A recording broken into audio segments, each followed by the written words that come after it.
Assalamualaikum warahmatullahi wabarakatuh. Innal hamdalillah, assalatu wassalamu ala Rasulillah Sayyidina Muhammad ibn Abdillah wa alihi wa sahbihi wa man walah, amma ba'd. Subhanaka la ilma lana illa ma 'allamtana innaka antal alimul hakim. Rabbi syrah li sadri wa yassir li amri wa hlul 'uqdatam min lisani yafqahu qawli.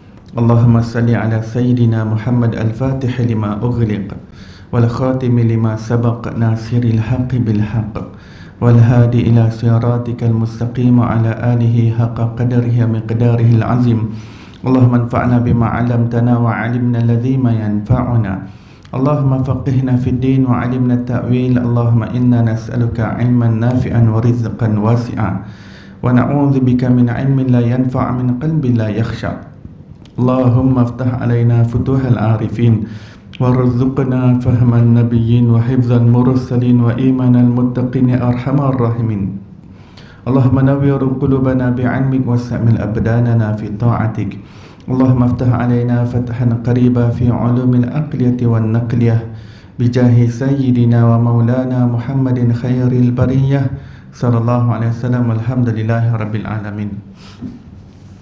Alhamdulillah, segala puji bagi Allah Subhanahu Wa Taala, pencipta tujuh petala langit dan tujuh petala bumi dan segala perbendaharaan yang berada di antaranya. Selawat dan salam ke atas Nabi junjungan besar kita, kekasih kita Nabi Muhammad sallallahu alaihi wasallam, dan ke atas ahli keluarga baginda, dan ke atas para sahabatnya, dan ke atas mereka yang mengikuti jalan mereka yang terdahulu dengan cara yang terbaik sehingga hari kiamat. Alhamdulillah, muslimin muslimat yang dirahmati Allah Subhanahu Wa Taala, syukur kita pada pagi duha yang berbahagia ini dijumpakan lagi di dalam majlis ilmu secara fizikal untuk kita sama-sama berdiskusi dan bedah buku HASAB yang di dalamnya terkandung nasihat-nasihat dan mutiara-mutiara kalam daripada para masyayikh dan juga ulama-ulama tasawuf, ulama sufi, para wali-wali Allah Subhanahu Wa Taala. Mari kita bacakan ummul kitab dan hadiahkan kepada mereka dengan niat mudah-mudahan Allah kurniakan kita keberkatan ilmu,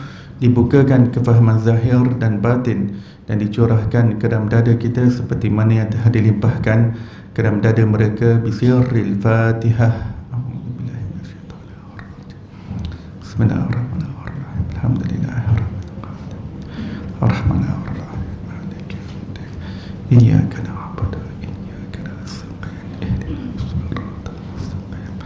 Siratal ladzina an'amta 'alaihim ghairil maghdubi 'alaihim waladdallin. Amin. Baik, kita berada pada muka surat yang ke-123.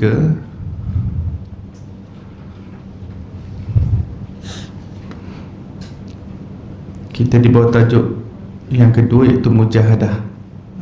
Bab besar dia apa ya? Jalan menuju Allah, betul? Bab besarnya apa tu? Jalan menuju Allah, betul? Apa babnya? Jalan-jalan tasawuf. Okey. Baik, apabila kita sebutkan jalan-jalan tasawuf, maksudnya jalan-jalan menuju Allah. Sebab hakikat perjalanan kita menuju Allah adalah perjalanan hati, perjalanan rohani. Dan ilmu yang membincangkan berkenaan dengan hati, dengan rohani kita adalah ilmu tasawuf ya. Jadi kalau kita terjalan-jalan tasawuf, nama lain adalah jalan-jalan menuju Allah, jalan-jalan nak sampai kepada Allah Subhanahu Wa Taala. Jalan-jalan yang perlu kita tempuh untuk kita tiba kepada Allah Subhanahu Wa Taala. Apa maksud untuk kita sampai pada Allah? Apa maksud perjalanan kita menuju Allah? Dan apa yang dimaksudkan dengan sampai kepada Allah ya. Sampai kepada Allah maksudnya kita mencapai ma'rifatullah. Di dunia ini kita mencapai ma'rifatullah. Apa itu ma'rifatullah? Pengenalan kepada Allah Subhanahu Wa Taala. Dan itulah tujuan yang tertinggi kita diciptakan di atas dunia ini, iaitu untuk mengenal Allah Subhanahu wa ta'ala. Ibadah kita yang tertinggi, kemuncaknya adalah mengenal Allah Subhanahu wa ta'ala. Ya. Ibadah yang tertinggi adalah mengenal Allah. Ya. Jadi mengenal Allah adalah syurga di dunia ini, syurga dunia. Ya. Syurga dunia. Kenapa? Seseorang mengecapi nikmat hati yang memandang Allah Subhanahu wa ta'ala. Seorang hamba mengecapi hati yang menyaksikan Allah Subhanahu wa ta'ala. Hati yang menyaksikan Allah Subhanahu wa ta'ala ini dipanggil sebagai seolah-olah melihat Allah. Hati yang menyaksikan Allah Subhanahu wa ta'ala, nama lainnya adalah seolah-olah melihat Allah. Jadi inilah tujuan kita, tujuan tertinggi kita di atas dunia ini yang kita kena lengkapkan. Perjalanan yang kita tempuh di dunia ini, bagaimana kita dapat menjadi hamba Allah yang seolah-olah melihat Allah Subhanahu wa ta'ala. Ya. Kita menjadi hamba Allah, ya, seolah-olah melihat Allah. Ketika dalam solat, seolah-olah melihat Allah. Di luar solat pun seolah-olah melihat Allah. Sebab kita bukan jadi hamba Allah di dalam solat sahaja, kita menjadi hamba Allah di dalam solat dan di luar solat. Bila kita kata kena mencapai maqam al-ihsan, apa itu al-ihsan? Menjadi hamba Allah seolah-olah melihat Allah, ya. Seolah-olah melihat Allah. Itu bukan sahaja di dalam solat ataupun di atas tikas sejadah ketika baca Al-Quran ataupun waktu zikir semata-mata, tetapi dalam setiap kerja buat kita, dalam setiap pekerjaan, perbuatan kita itu ada makna ibadah di situ. Ada makna ibadah, perlu diisi dengan makna ibadah. Di sebalik memasak kita, melipat kain kita, ambil anak dari sekolah kita, hantar anak ke sekolah kita, jaga cucu kita, ya. Layan suami kita, layan pasangan kita. Itu semua ada makna ibadah di dalamnya. Dalam Islam ini semua benda boleh jadi ibadah apabila ianya bertepatan dengan syariat Allah dan dengan niat yang betul, niat yang tepat kerana Allah Subhanahu wa ta'ala. Sehingga tidur pun boleh jadi ibadah dalam Islam. Tidur pun boleh jadi ibadah, ya. Tidur, niat nak dapatkan kekuatan untuk beribadah, nak dapat tenaga, nak segarkan balik badan. Ada orang yang jenis bukan rajin ibadat, tapi jenis rajin maksiat. Jenis rajin maksiat. Kalau berjaga ni, nak bermaksiat semua, nak melanggar perintah Allah semua. Tidurlah dengan niat supaya terjauh daripada perbuatan dosa dan maksiat. Ikut tarikat jalan Ashabul Kahfi, jalan tidur. Ini kalau orang yang dah memang kerjanya pemaksiat. Tapi orang yang bukan sedemikian itu, kita kena bertungkus lumus mencari ilmu, mencari majlis yang boleh membawa kita kepada Allah Subhanahu wa ta'ala, pengajian yang boleh membuka pintu hati kita kepada Allah Subhanahu wa ta'ala. Jadi ihsan ini, seolah-olah melihat Allah, itu sebenarnya satu bentuk martabat tauhid. Martabat tauhid yang kita kena capai. Kerana tauhid ini dia ada asas permulaan, dia ada peringkat pertengahan, dia ada peringkat lebih tinggi. Seperti mana iman boleh meningkat dan boleh menurun, begitulah martabat tauhid. Jadi yang dimaksudkan dengan al-ihsan itu adalah martabat tauhid syuhudi.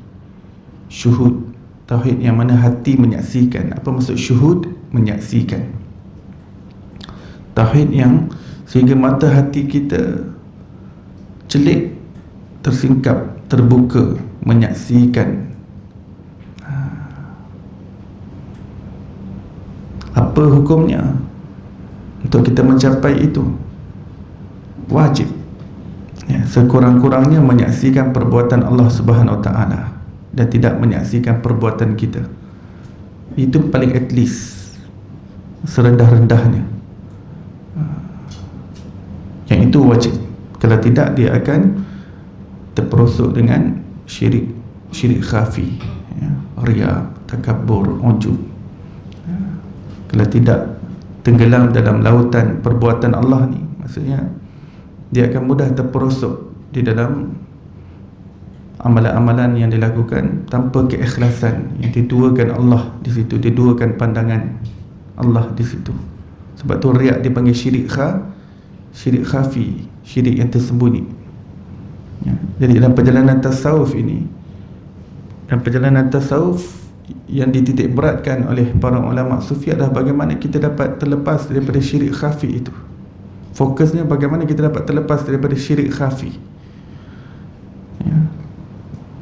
Itulah penyakit-penyakit hati, riya, ujub, takabur, sombong. Itu semua syirik khafi, kerana kita memandang perbuatan kita ataupun perbuatan makhluk yang lain, ya. Riya, kita nak tunjukkan pada orang. Itu berlaku apabila kita nakkan perbuatan orang yang melihat kita. Adakah tidak memadai perbuatan Allah SWT yang melihatnya? Melihat adalah perbuatan Allah SWT. Tidakkah cukup penglihatan Allah SWT terhadap kamu sehingga kamu menginginkan penglihatan orang lain supaya kamu terhormat, nama kamu harum di sisi manusia? Dan jika manusia tidak beri kredit kepada kamu, kamu down, kamu mudah putus asa, kamu mudah rasa sedih, keluh kesah dan merungut. Mood kamu jatuh sebab manusia tak tahu jasa kamu, sumbangan kamu. Jadi ulama sufi fokusnya bersihkan hati daripada syirik khafi, syirik tersembunyi. Sebab apa? Sebab syirik besar ini Rasulullah sudah katakan bahawa umatku terselamat daripada syirik besar. Syirik besar. Aku tidak khawatirkan syirik besar ke atas kalian, wahai umatku, dalam hadis. Tapi apa yang aku takutkan adalah syirik khafi, syirik yang tersembunyi, ya.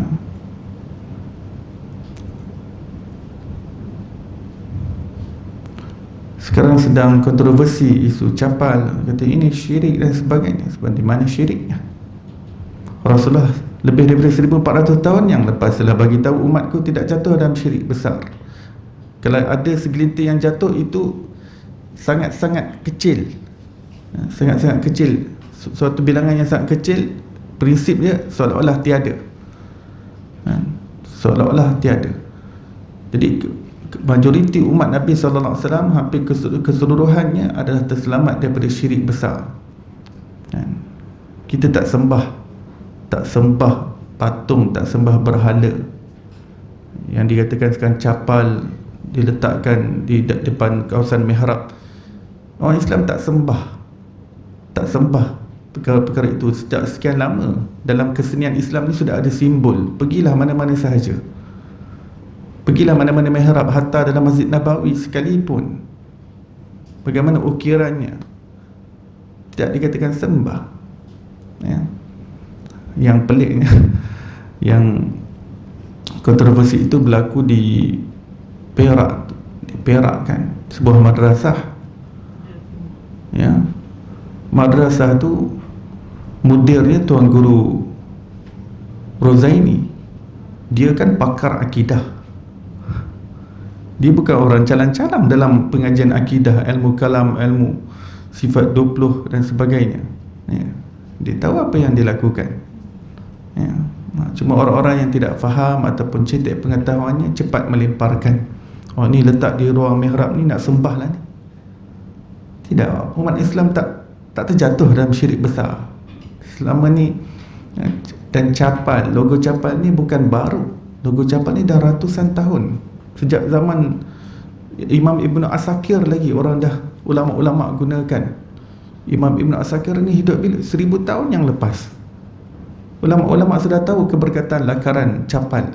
Dia bukan isu bila habaib mula datang tempat kita dan mula bau capal datang. Tidak.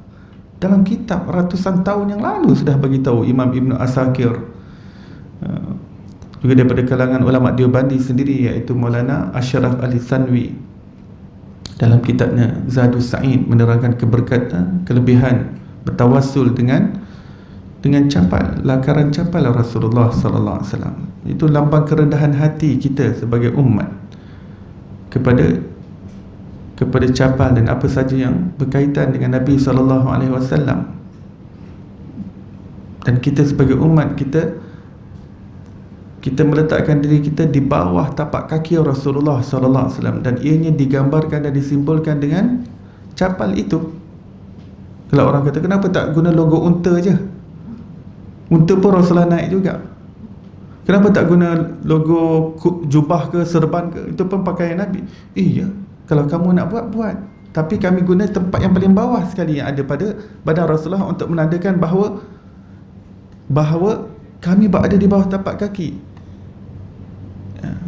Imam Qurtubi juga hidup lebih kurang 900 tahun yang lepas, lama, mengatakan bahawa lakaran capal pada hakikatnya, pada zahirnya adalah lakaran capal, tetapi letakkanlah ia di atas kepalamu kerana hakikatnya ianya adalah mahkota.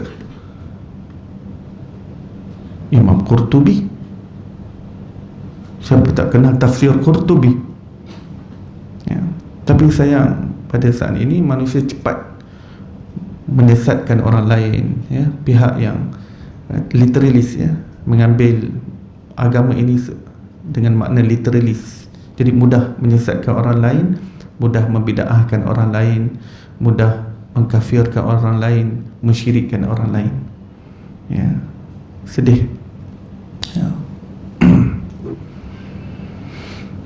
Baik, muka surat 123. Tadi kewajipan, ya, kita ihsan tu tauhid syuhudi, tauhid yang sampai kepada penyaksian hati, sekurang-kurangnya kepada perbuatan Allah, tenggelam dalam perbuatan Allah. Kalau tak tenggelam dalam perbuatan Allah, kita masih nampak perbuatan kita. Kitalah yang tahajud, kitalah yang beramal soleh, kitalah yang bagus, kitalah yang solehah, kitalah yang wara', kitalah yang banyak sedekah, kitalah aku. Dia nampak pada aku yang buat banyak, aku yang capai, akulah ahli syurga, aku dah suci dah, aku banyak amal, aku banyak wirid, aku banyak azkar, aku banyak ibadah, aku. Padahal dia tidak dapat lakukan ibadah itu sikit pun kalau bukan Allah yang izinkan, Allah yang gerakkan dia. Kalau malam dia dapat bangun qiyamul lail, Allah yang bangunkan dia, Allah yang gerakkan dia masuk ke dalam tandas untuk ambil air sembahyang. Dia tidak ada kekuatan langsung, tidak ada daya upaya. La haula wala quwwata illa billah. Kita kena latih diri kita, jangan sampai terpandang perbuatan diri kita. Di situ akan menjadi sumber kepada keangkuhan diri, kepada kesombongan, sebab nampak aku yang beramal, aku yang baik, ya, aku yang solihah bercahaya, ya. Padahal semuanya dengan izin Allah. Kalau tanpa izinnya, kita tak dapat apa, semua dia belaka. Jadi kita kena latih hati kita nampak dia belaka. Jadi nampak dia belaka tu sekurang-kurangnya perbuatan dia, sekurang-kurangnya. Sebab apa? Saya kata sekurang-kurangnya sebab yang lebih tinggi daripada itu penyaksian pada sifat-sifat Allah Subhanahu Wa Taala, iaitu nanti perbincangan yang lain pula. Penyaksian pada sifat Allah, dan yang berikutnya dia membawa kepada penyaksian kepada zat ilahi. Itu lebih mendalam perbincangannya. Itulah al-ihsan, ya, wajib untuk kita capai. Kalau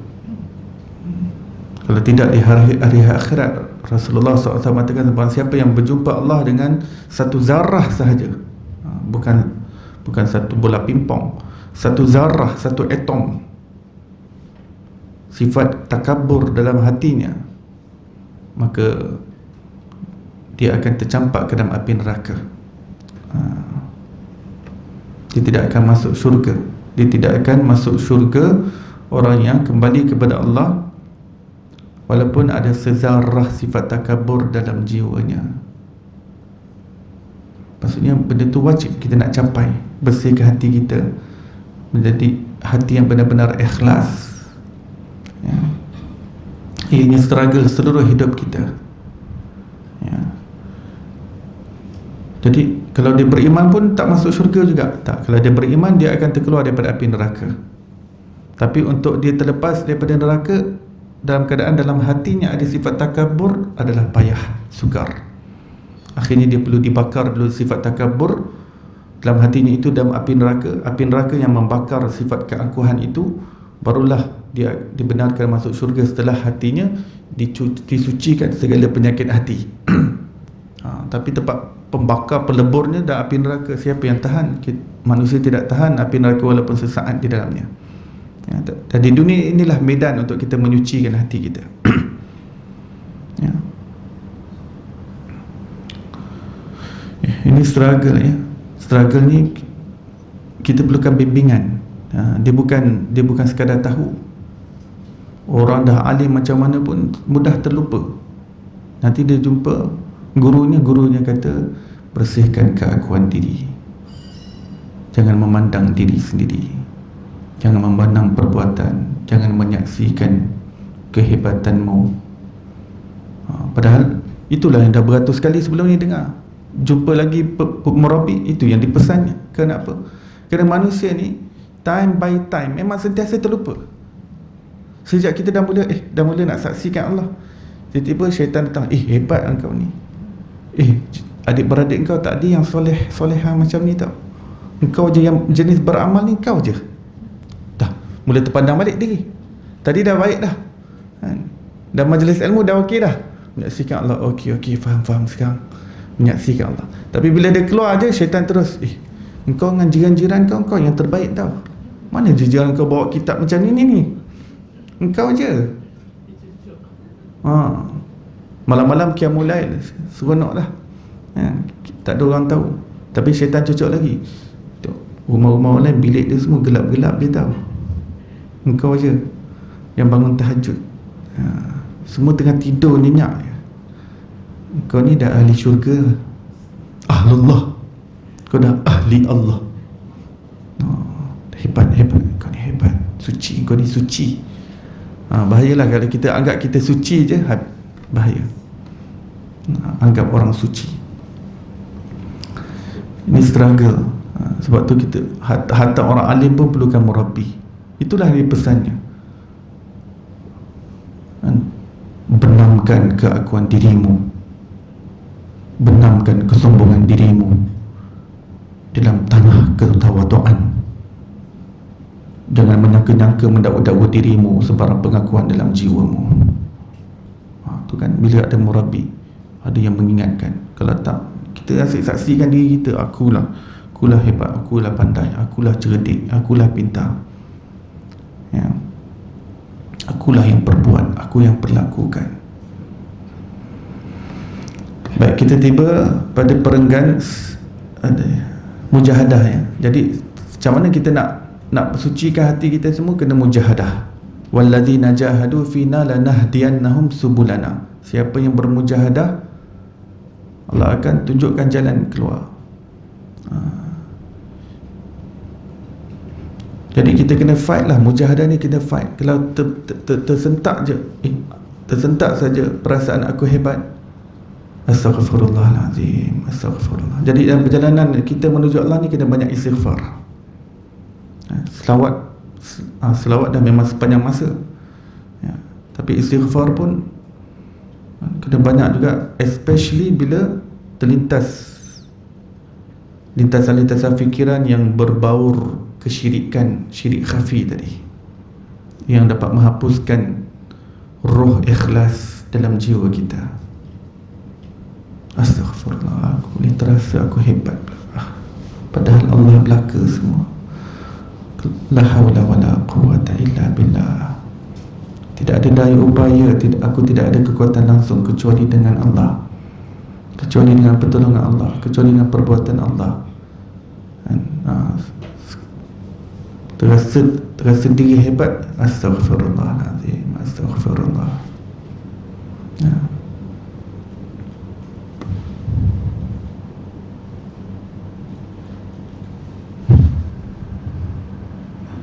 mujahadah. Bila kita istighfar ni, kita tahu kita salah. Orang makin bertambah ilmu ni, tanda dia semakin tahu dia banyak salah dengan Allah Subhanahu Wa Taala, dan dia banyak istighfar. Ya, ini tanda orang yang benar-benar bertambah ilmu secara hakiki. Ya. Rasulullah ini setiap hari beristighfar, setiap hari. Padahal baginda lah yang setiap hari berlaku peningkatan rohani. Setiap hari, setiap detik Rasulullah ni, setiap detik berlaku peningkatan rohani. Tapi dalam perjalanan rohani baginda tu, seiring dengan setiap hari beristighfar kepada Allah, ya, setiap hari tak kurang daripada 70 kali. Dalam riwayat yang lain tak kurang daripada 100 kali, ya, bertaubat kepada Allah, ya.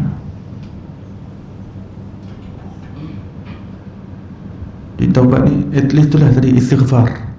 Terlintas je kesombongan, astaghfirullahaladzim, astaghfirullah. Orang yang bertambah ilmu ni, dia bertambah ilmu, pertamanya kita akan lebih tahu banyak benda-benda yang kita tak boleh buat, benda yang sebelum ni kita tak tahu mungkin, tapi rupanya daripada segi syariat benda tu salah, ya. Ada orang jahil, dia tak tahu buka tudung tu dosa. Dia ingat ni biasa je, fashion je, kan? Ada orang-orang muda, orang Islam, dia tak tahu dedah aurat ni, buka tudung ni suatu dosa. Bagi dia fashion, biasalah.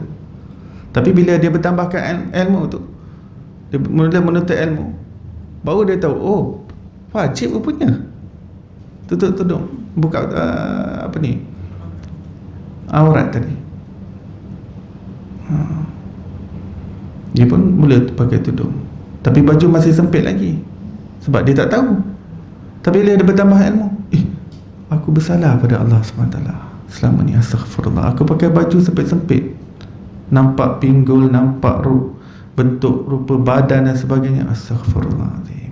Dia pun mula berubah. Itu bertambah ilmu. Itu daripada segi ilmu syariat. Nanti bila dia bertambah pula ilmu hakikat, dia belajar pula kesalahan-kesalahan dalaman, rupanya yang itu lebih struggle lagi banyak, kan? Sekejap termasuk syirik ni, sekejap termasuk syirik khafi, tersembunyi tadi, ya. Rupanya kita ni banyak kesalahan pada Allah, banyak kita tersalah adab hati kita dengan Allah Subhanahu Wa Taala. Allah nak kita ni menjadi hamba Allah yang sebenar-benar merasa kehinaan diri kita, kehambaan diri kita, kerendahan diri kita, kepengimisan diri kita di hadapan Allah Subhanahu Wa Taala. Diri kita tak mengaku apa-apa pada kehebatan yang kita capai. Semua itu yang mencapaikan Allah Ta'ala juga, bukan kita, ya. Yang kita berusaha, tapi berapa ramai orang berusaha, kalau Allah tak izin untuk dia mencapainya, dia tidak mencapai. Maka hakikat sebenar bukan usaha itu. Hakikat sebenar siapa yang Allah izinkan untuk seseorang itu capai ataupun tidak capai, berjaya ataupun tidak berjaya apa yang dilakukan. Maka jangan sampai terpandang diri, ya. Situasi batin, kita tak perenggan, tak masuk-masuk perenggan. Situasi batin daripada orang yang terus musyahadah, ini menyaksikan keagungan ilahi, amat tenang, sehingga tidak ada kewajipan yang dilalaikan dan tidak ada larangan Allah yang dilanggar. Jiwa yang memiliki rusydah, ini bimbingan hidayah, rasyid, rusyd, terus hadir dengan khusyuk.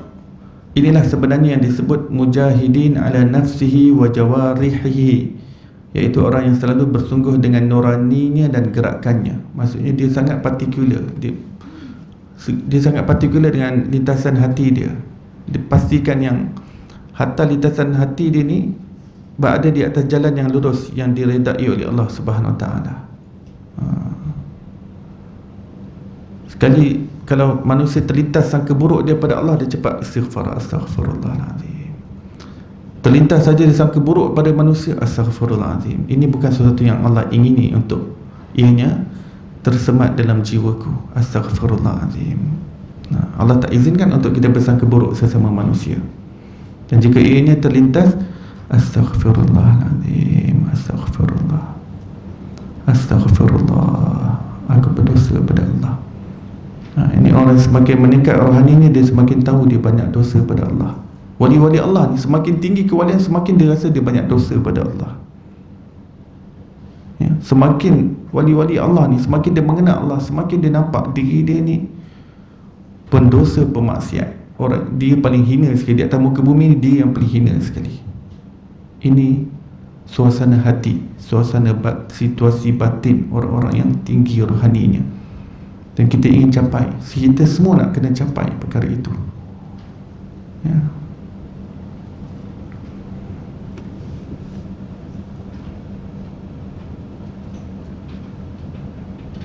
Syekh Abu Ali Daqqaq, ini guru kepada Imam Qushairi, ya, mengatakan, barang siapa yang menghias lahiriahnya dengan mujahadah, Allah akan memperindahkan rahsia batinnya melalui musyahadah. Kalau di luar ni kita sentiasa latih, menundukkan anggota badan kita kepada sesuatu yang diredai oleh Allah SWT, maka ianya menjadi kunci untuk pembukaan hati kepada penyaksian, penyaksian ma'rifatullah dalam jiwa kita.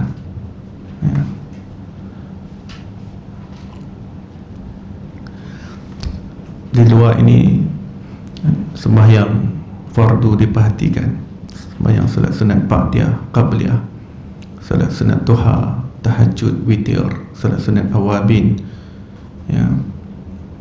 Solat-solat ni, zahiriah ni, ini semua didikan pada hati sebenarnya. Yang kita cuba tundukkan badan kita ni, dia memberi kesan dan impak pada rohani kita. Dia membuka pada hati kita. Jadi ini ibadah-ibadah lahiriah, ibadah zahir. Begitu juga dengan puasa, haji, umrah, zakat, sedekah. Ini semua ibadah yang bersifat zahiriah. Ini semua perbuatan-perbuatan ibadah yang disukai oleh Allah SWT. Dan yang tertinggi adalah solat. Solat adalah ibadah yang kita tiap-tiap hari lakukan, lain dengan yang lain. Puasa setahun sekali, haji seumur hidup sekali, zakat kalau cukup haul, kalau cukup nisab setahun sekali. Tapi solat yang Allah fardukan setiap hari, itu adalah sarana ataupun anak tangga yang tertinggi dalam perjalanan rohani kita menuju Allah. Maksudnya kunci yang terpenting untuk terbukanya hati kita kepada ma'rifatullah. Ini berlaku apabila kita benar-benar mendalami dan memiliki hakikat solat yang khusyuk, hati yang hadir dengan Allah Subhanahu wa ta'ala.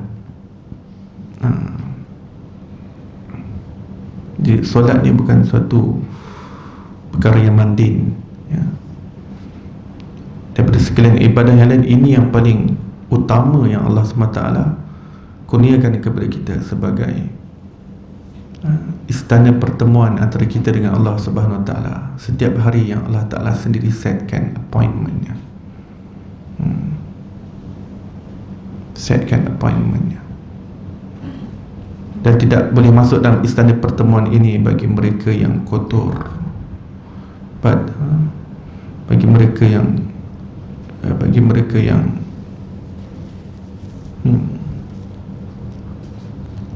perempuan datang bulan, dia tak boleh masuk dalam istana pertemuan ni, ya. Tetapi hatinya boleh sentiasa berzikir pada Allah Subhanahu wa ta'ala, ya. Sebab solat adalah istana pertemuan kita dengan Allah Subhanahu wa ta'ala. Jadi orang yang haid, orang yang nifas tidak dibenarkan masuk dalam istana pertemuan. Tapi tetap rahmat Allah Subhanahu wa ta'ala berlaku ke atas perempuan yang walaupun dia tak dapat solat, ada masa yang tertentu, kadang dalam sebulan, seminggu, 8 hari, 9 hari dia tak dapat solat, tak dapat masuk dalam istana pertemuan dengan Allah Subhanahu wa ta'ala, tetapi dia dapat sibukkan diri dia dengan banyak selawat, banyak istighfar, ya. Hati dia tenggelam dengan zikir Allah, Allah, Allah, Allah, Allah, Allah. dia pun dapat kelebihan macam mana orang solat. Dia tak solat sebab Allah perintahkan dia begitu. Jadi waktu dia tak solat tu pun rohani dia boleh meningkat. Walaupun daripada segi zahir dia datang bulan, ya. Tetapi untuk jiwanya meningkat, rohani yang meningkat kepada Allah, tidak ada halangan. Dia boleh terus berzikir banyak, ya. Baca aurat, baca azkar. Ada orang akhir nak baca azkar, boleh tak? Dalam tu ada ayat Quran semua, boleh. Sebab itu dah bukan dikira sebagai ayat Quran, itu sebagai ayat azkar, ayat zikir.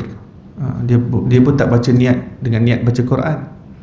Walaupun majoriti azkar tu banyak ayat Quran, hatta sekalipun ini dah bukan dibaca dengan niat Al-Quran, dia niat azkar, ada niat zikir, ada niat perbenting dan sebagainya, boleh. Hai, tapi dia baca amana rasulu bima unzila ilaihi min rabbih wal mu'minun, ayatul kursi, Allahu la ilaha illa huwal hayyul qayyum. Kalau dah memang dalam azkar ada ayat-ayat tersebut sebagai perbenting, sebagai part of hizib, yang ulama kata tak mengapa. Mungkin pun asatizah pun dah bincang dah saya perkara tu. Yang penting kita terus beramal, terus, tak apa. Tak dapat solat tapi ada lagi pintu-pintu amalan yang lain yang kita boleh usahakan. Jadi rohani kita bergerak.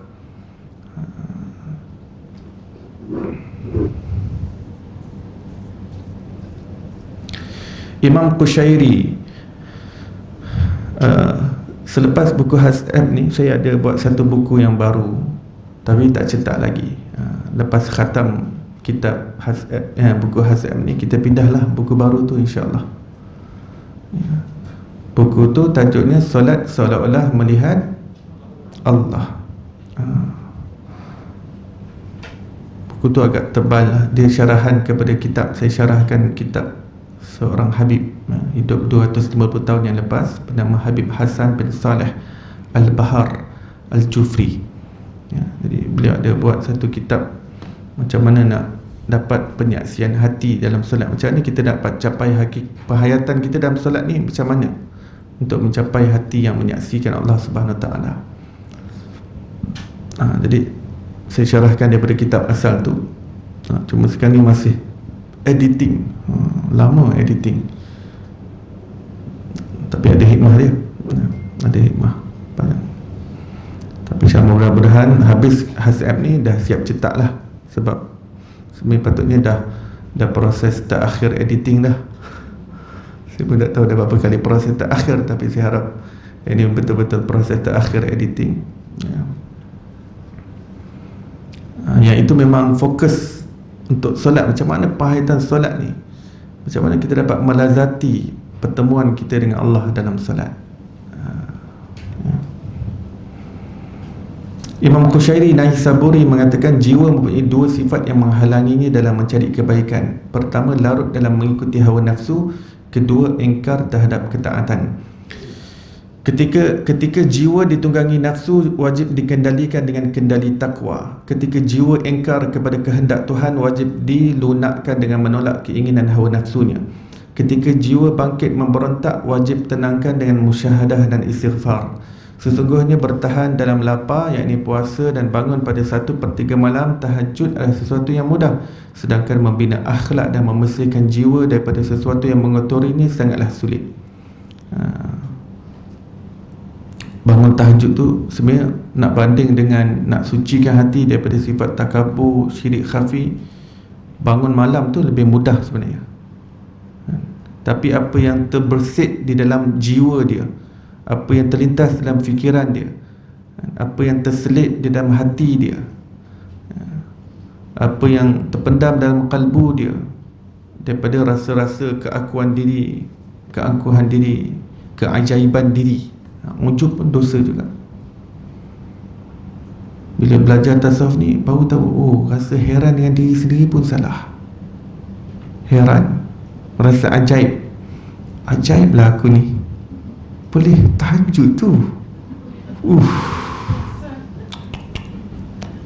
Dahsyat aku ni, Dulu aku tak ada apa-apa, gelap aku ni, jahiliyah, boleh hadir majlis ilmu macam ni. Aku ni bukan biasa-biasa. Bukan.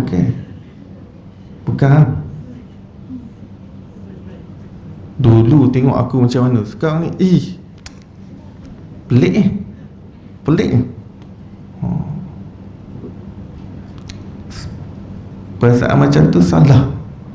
Itu kan akar pada takabur. Sebelum nak takabur ni, dia akan rasa ada ujub dulu. Ujub tu membawa dia mula berbanding-bandingkan diri dia dengan orang lain. Boleh banding tu jadi takabur. Kalau tak ada perbandingan, dia syok dengan diri dia sendiri. Aku ni, muka aku ni dah bercahaya macam mana kan? Tu belum hati aku lagi, tak tahu cahaya macam mana dah ni.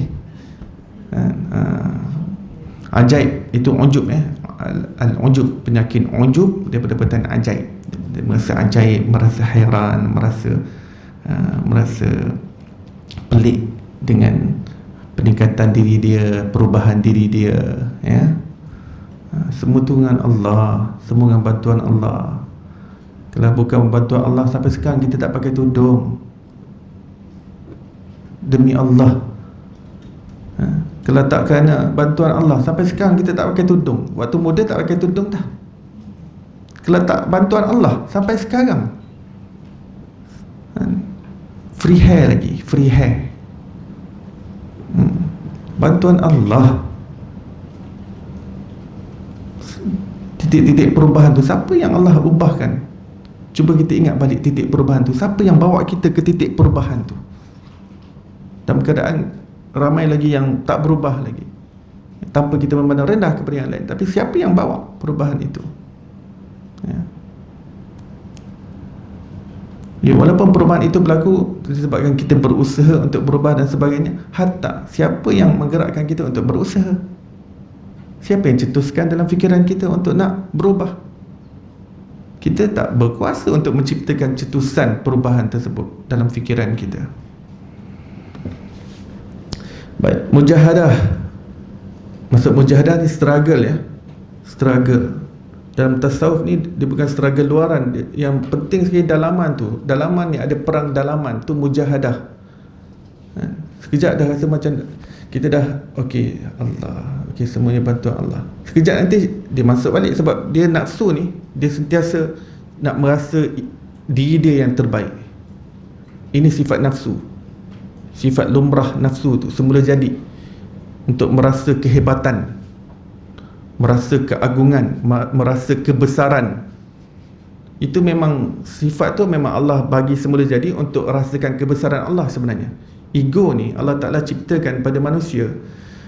Hikmahnya adalah untuk merasakan kehebatan Allah, keagungan Allah, kebesaran Allah Subhanahu Wa Ta'ala. Itu sebenarnya hikmah asal kenapa ego kita Allah ciptakan sedemikian rupa.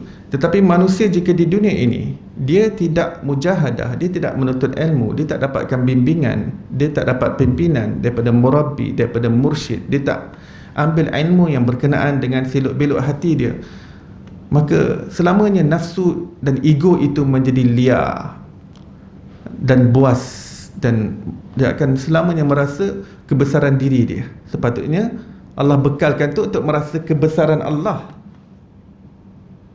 Ego tu dia memang semula jadi dah. Tapi manusia nak tarbiyah, nak dapat tarbiyah ke tak? Kalau tak dapat tarbiyah, dia akan sentiasa bawa kepada kebesaran diri dia. Itu yang diangkuh tu, sombong. Tapi bila kita belajar ilmunya dan dapatkan bimbingan, di situ kita akan diadun, dihinjak, dicetak, supaya mengikut fitrah yang Allah Ta'ala letakkan semula jadi itu. Segalanya itu patutnya menghala tuju kepada Allah belaka. Hasad pun sebenarnya Allah memang letak dalam diri manusia, bukan untuk berhasad dengki sesama manusia dalam dunia, dalam hal keduniaan, tapi hasad dalam hal-hal keakhiratan. Memang Allah letak hasad tu semula jadi, tapi dengan hikmah yang baik. Rasulullah kata, kamu kalau tengok orang baca Quran banyak, kamu hasad pada dia. Saya pun nak baca Quran macam tu juga. Kan dalam hadis sahih kan. Kalau kamu nampak orang yang berinfak fi sabilillah siang dan malamnya, maka kamu boleh hasad kepadanya. Maksudnya hadis ini nak tunjukkan bila kita boleh berhasad kepada orang-orang dalam hal kebaikan dan perkara keakhiran untuk tujuan membakar motivasi dalaman kita untuk bekerja-kerja dan berlumba-lumba. Jika ini tidak terjadi, maka manusia akan jadikan hasad itu kepada perkara yang hina, iaitu keduniaan. Maka segenap tenaga dan masanya di dunia ini akan dihabiskan untuk bekerja-kerja dan berlumba-lumba dengan hal keduniaan, lalu dia mati dalam keadaan berhambat kepada dunia. Sampai penghujung usia dia menghambat dunia. Sebab apa? Benda itu dia tak hilang. Sifat bekerja-kerja ni, sifat berlumba, sifat tamak ni, dia memang tak habis. Dia takkan habis sifat tamak ni. Memang Allah dia memang ada secara embedded, kan, secara innate dalam diri manusia. Benda tu tamak secara fitrah lah. Apa maksud innate? Fitrah. Dia by default, it's built in dalam diri manusia, dalam jiwa dia ni dah memang Allah letakkan semula jadi sifatnya begitu, tamak. Tapi tamak itu untuk kejar kepada zat yang tidak ada had. Sebab tu Allah jadikan tamak manusia ni pun tak ada had. Kalau dia halakan tamak dia kepada dunia, kalau dia ada selembah emas sekalipun, dia nak lembah emas yang kedua. Demikian tamaknya manusia. Kalau dia halakan tamak itu kepada dunia yang dengan ada limitation dan kehinaan ini. Tapi asal sebenar nafsu yang dalamnya sifat tamak itu untuk nak kejar Allah, nak cari Allah, ya, supaya semangat sentiasa berkobar. Manusia ni dia ada down dia, Rasulullah kata kan, futur, dia ada waktu down. Jadi pembakar semangat ni lah nafsu-nafsu kita ni, kan, sifat-sifat yang ada pada nafsu, kan, tamak, hasad, berlumba-lumba, bekerja-kerja, menghambat. Itu semua sebenarnya nak menghambat kepada zat Allah yang tidak ada limit, yang tidak ada had, ya. Kita kalau tenggelam dalam lautan perbuatan Allah, kan, penghujungnya kita akan lihat ada lagi samudra yang luas, samudra sifat-sifat Allah SWT, yang itu tenggelam saja dah. Subhanallah. Dan di hujung samudra sifat tu nanti ada pula samudra zat. Itu semua perjalanan rohani. Itu nama-nama istilah untuk perjalanan rohani. Sebab Allah Ta'ala itu adalah zat yang mempunyai sifat dan perbuatan, ya. Mujahadah adalah suatu kemestian yang mesti dilakukan oleh sesiapa sahaja yang ingin kebersihan jiwa serta kematangan iman dan takwa. Allah Ta'ala berfirman, dan sesungguhnya kami telah menciptakan manusia dan mengetahui apa yang dibisikkan oleh hatinya, dan kami lebih dekat kepadanya daripada urat lehernya, iaitu ketika dua orang malaikat mencatat amal perbuatannya, seorang duduk di sebelah kanan, yang lain duduk di sebelah kiri. Tiada satu ucapan pun yang diucapkannya melainkan malaikat pengawas yang selalu hadir.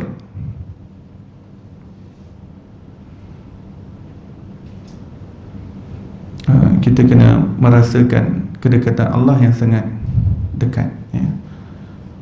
Kita kena didik hati kita ni sampai kita dapat merasakan kewujudan Allah Subhanahu Taala yang sangat hampir, lebih hampir daripada diri kita kepada diri kita sendiri, ya. Sebab Allah yang bagi tahu tadi dalam surah Qaf, ayat tadi itu, kan, surah Qaf, apa Allah nak bagi tahu? Allah nak betulkan persepsi kita.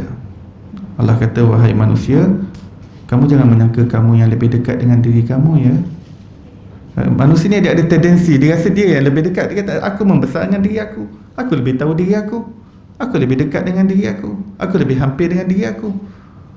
Waktu kecil aku dengan diri aku, waktu aku remaja, sekolah rendah, sekolah menengah dengan diri aku, waktu aku masuk college, masuk university, waktu kahwin aku dengan diri aku lebih tahu diri aku. Allah kata, no, persepsi itu salah. Bukan kamu yang lebih dekat dengan dirimu, aku yang lebih dekat dengan dirimu berbanding dirimu itu kepada dirimu sendiri. Aku lebih dekat, aku lebih hampir. Dan kalau kamu mendekatiku sejengkal, aku sudah dekat sehasta, sebab aku lebih dekat dengan dirimu. Kalau kamu mendekati aku sehasta, aku dekat denganmu sedepa, sebab aku lebih dekat denganmu. Kamu tunjukkan sedikit, sebab perjalanan kita mendekati Allah SWT, ianya bukan ukuran jarak sentimeter sejengkal tadi. Itu sebagai perumpamaan saja. Itu nak bagi tahu kepada perjalanan hati, terhijabnya hati kita kepada Allah SWT. Ya. Sebab perjalanan itu unik, perjalanan menuju kepada Dia yang lebih dekat dengan kita berbanding diri kita, kepada diri kita sendiri. Ya. Kan kalau perjalanan kan kita fikir sesuatu yang jauh kan, sesuatu yang berpisah daripada kita. Kita nak, ada perjalanan nak sampai pada Dia. Ya. Tapi perjalanan menuju Allah ni, destinasi dia adalah yang lebih hampir daripada diri kita sendiri. Begitu uniknya perjalanan tersebut.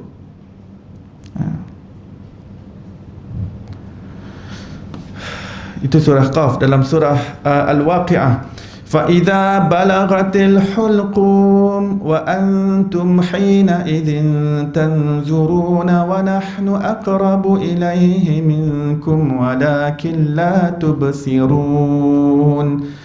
Dan apabila salah seorang daripada kamu nyawanya sudah sampai ke kerongkongan, yakni di hulqum, dan kamu perhatikan keadaannya pada ketika itu, yakni dalam keadaan sakaratul maut, Allah mengatakan, dengarkanlah bahawa aku sebenarnya lebih dekat dengan dia berbanding kamu dengan dia.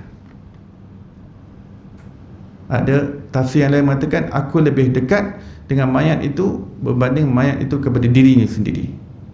Aku lebih dekat. Walakin la tubsirun, tetapi kamu tidak dapat memandang aku dengan mata kasarmu. Ya. Jadi zat Allah ni memang kita tak dapat pandang dengan mata kasar, tetapi kita dapat merasainya dengan hati kita. Merasakan kewujudan Allah, merasakan kedekatan Allah, merasakan kehadiran Allah, merasakan kebersamaan Allah Subhanahu Wa Taala. Allah Ta'ala berfirman, wa huwa ma'akum aina ma kuntum. Dialah Allah bersama dengan kamu di mana sahaja kamu berada. Ya, surah Al-Hadid.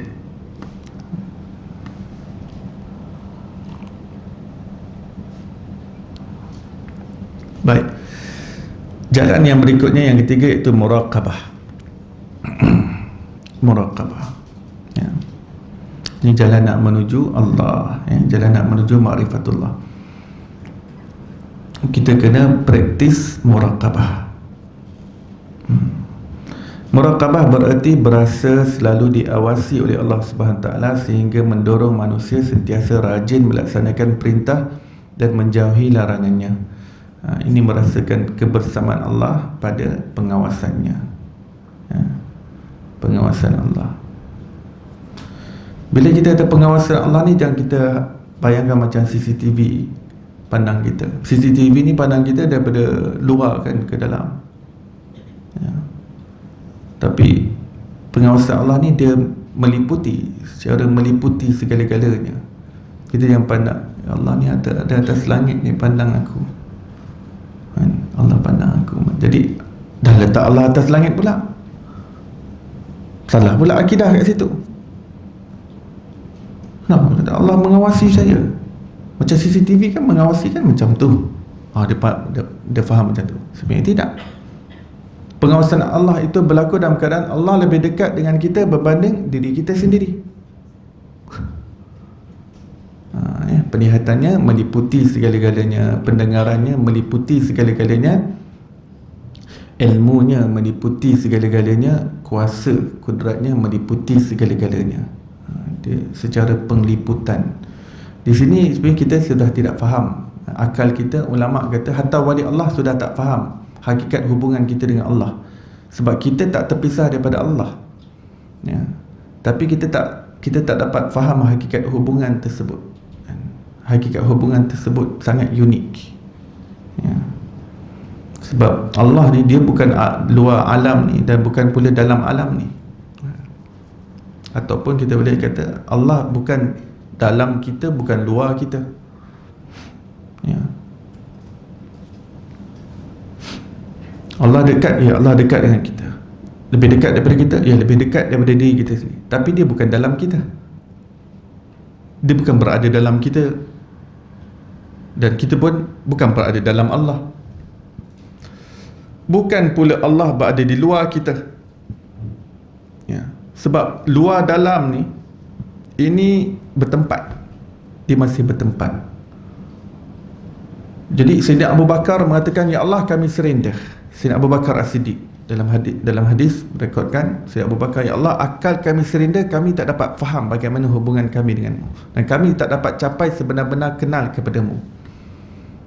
Ulama dan wali-wali Allah kata, perkataan Sayyidina Abu Bakar ni perkataan yang tepat menggambarkan berkenaan dengan ma'rifatullah, mengenal Allah.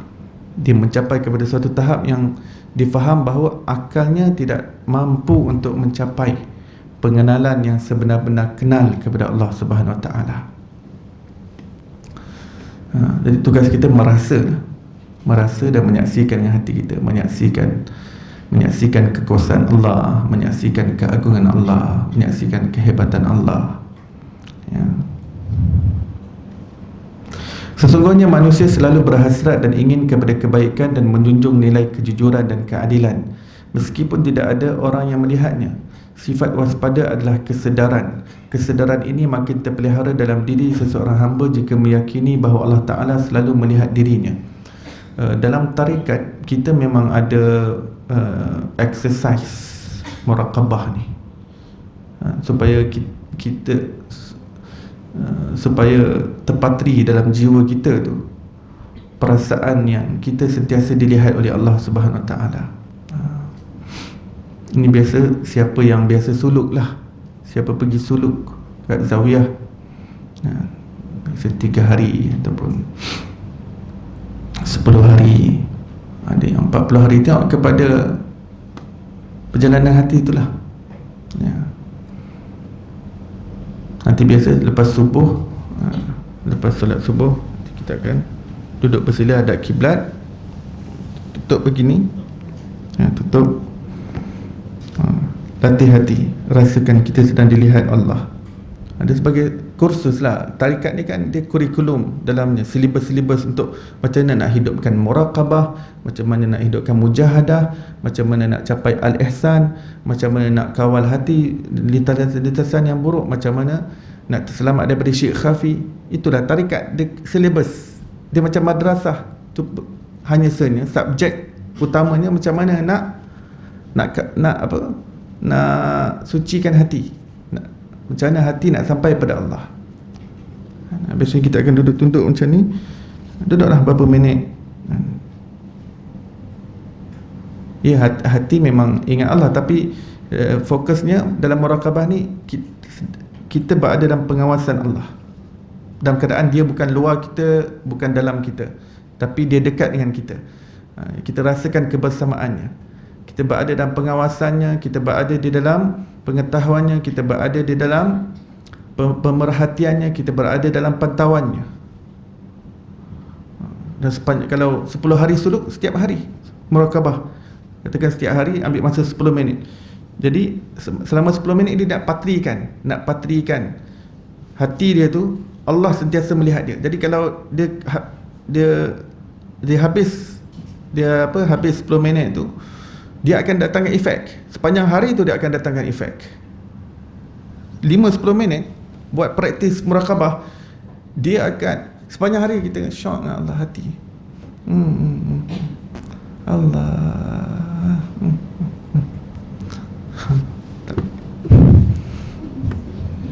Susah nak cakap orang bercinta. Baik. Syekh Ahmad bin Muhammad Ibn al-Husain,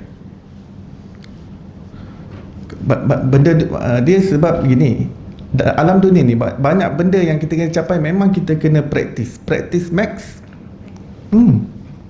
Memang itu sistem dunia ni. Ulama rohani pun begitu.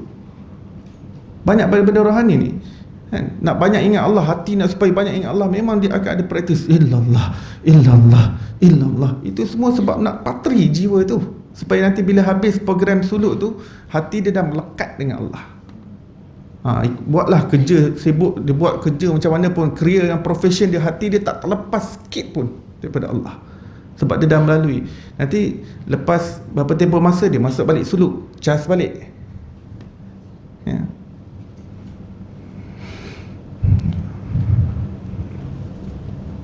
Syekh Ahmad bin Muhammad Ibn Al-Husain Al-Jurairi mengatakan jalan kejayaan itu dibangunkan di atas dua bahagian. Pertama, hendaklah engkau memaksa jiwamu muraqabah, yakni merasa diawasi oleh Allah. Kedua, hendaklah ilmu yang engkau miliki nampak dalam tindakan seharian.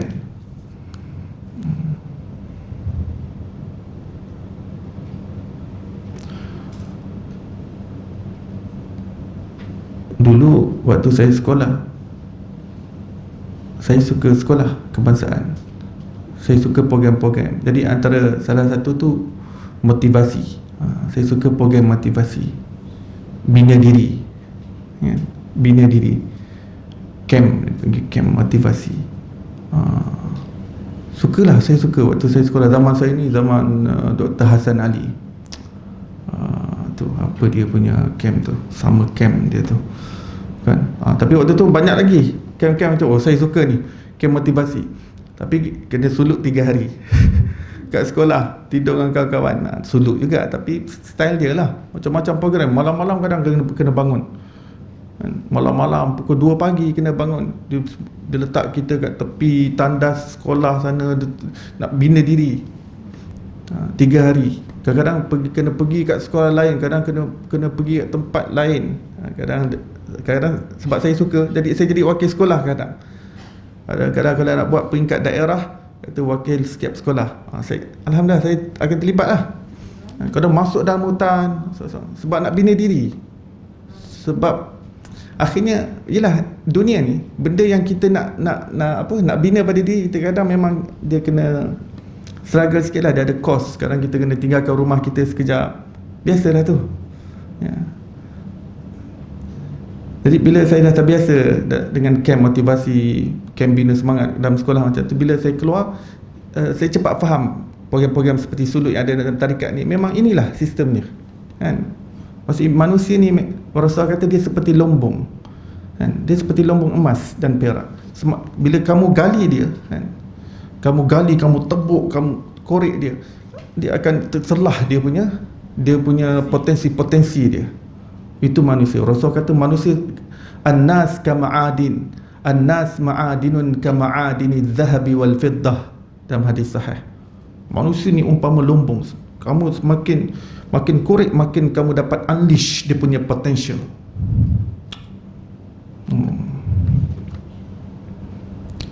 Manusia ni semakin diasah semakin hebat, kan. Baik. Syekh Abu Usman Al-Maghribi mengatakan, Abu Hafs mengatakan kepadaku, ketika engkau duduk mengajak orang ramai, jadilah seorang penasihat kepada hati dan jiwamu sendiri. Jangan biarkan dirimu tertipu dengan ramainya orang berkumpul di sekelilingmu. Ini kerana mungkin mereka hanya melihat lahiriahmu, sedang Allah memerhatikan batinmu. Ini perkataan bimbingan. Itu perkataan bimbingan. Maksudnya kalau manusia banyak sangka baik pada kita, kita jangan cepat terpedaya. Sebab orang nampak zahir kita, mereka tak nampak apa yang bersarang dalam hati kita dengan kebusukan, apa yang kita lakukan di belakang mereka. Kalau mereka tahu, mungkin mereka akan membenci kita. Jadi jangan terpedaya. Jadi banyak muraqabah. Banyak kita rasakan hubungan kita dengan Allah SWT. Allah lebih tahu kita, lebih daripada orang lain tahu kita, ya. Jadi kalau orang lain puji kita, sebab Allah yang tutup hijab aib kita, ya. Kalau Allah dedahkan aib kita pada semua manusia, manusia akan ludah kita. Dalam setiap keadaan, seorang hamba tidak akan pernah terlepas daripada ujian yang harus disikapinya dengan kesabaran serta nikmat yang harus disyukuri. Muraqabah ialah sikap tidak berlepas diri daripada kewajipan yang difardukan Allah Ta'ala yang mesti dilaksanakan, dan larangan yang wajib dihindari. Muraqabah dapat membentuk mental dan kepribadian seseorang sehingga dia menjadi manusia yang jujur. Yang pertama sekali, jujur hatinya dengan Allah Subhanahu Wa Ta'ala, ya. Siddiq. Maka berlakulah jujur engkau dalam perkara sekecil apapun dan di mana pun engkau berada.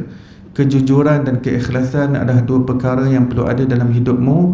Ia akan bermanfaat bagi dirimu sendiri. Ikatlah ucapan baik yang lahir maupun yang batin, kerana malaikat sentiasa mengawalmu. Allah Subhanahu Wa Taala Maha mengetahui segala hal dalam batin. Malaikat tu pun Allah yang letak. Ya, malaikat sebelah kita ni pun Allah yang gerakkan dia kat sini. Dia pun tak dapat tulis kalau bukan dengan izin Allah. Kalau Allah tak gerakkan kalam tangan dia untuk tulis, dia pun tak dapat buat apa-apa. Cuma Allah, sebenarnya alam ni Allah boleh buat semua direct, ya, tanpa ada perantaraan. Allah berkuasa. Tapi Allah ciptakan perantaraan-perantaraan di balik alam sana yang melakukan tugas-tugas adalah untuk menzahirkan sistemnya yang hebat, menzahirkan sistemnya yang agung. Tarik nyawa contohnya, Allah tak perlukan malaikat Israel untuk tarik nyawa. Allah berkuasa untuk tarik nyawa setiap daripada kita. Tapi kenapa malaikat Israel yang tarik nyawa? Sebab Allah nak zahirkan kehebatan sistem ciptaan dia. Jadi ada yang bagi rezeki, Allah berkuasa bagi rezeki, tapi yang uruskan rezeki kita malaikat Mikail, turunkan hujan semua dan sebagainya, semua malaikat Mikail dan tentera-tenteranya. Ya. Begitu juga dengan malaikat Israfil, kiamat. Allah tak perlukan malaikat Israfil untuk kiamatkan dunia. Allah Maha berkuasa boleh kiamatkan dunia sekelip mata je. Tapi Allah jadikan sistem, ada sangkakala, ada malaikat Israfil yang tukang tiup, ya. Jadi ada perantaraan di balik alam ni Allah jadikan untuk kita tahu bahawa dan kita percaya kepada perkara yang gaib tersebut, sehingga mendatangkan rasa kebesaran Allah Subhanahu Wa Taala, rasa keagungan Allah Subhanahu Wa Taala, ya.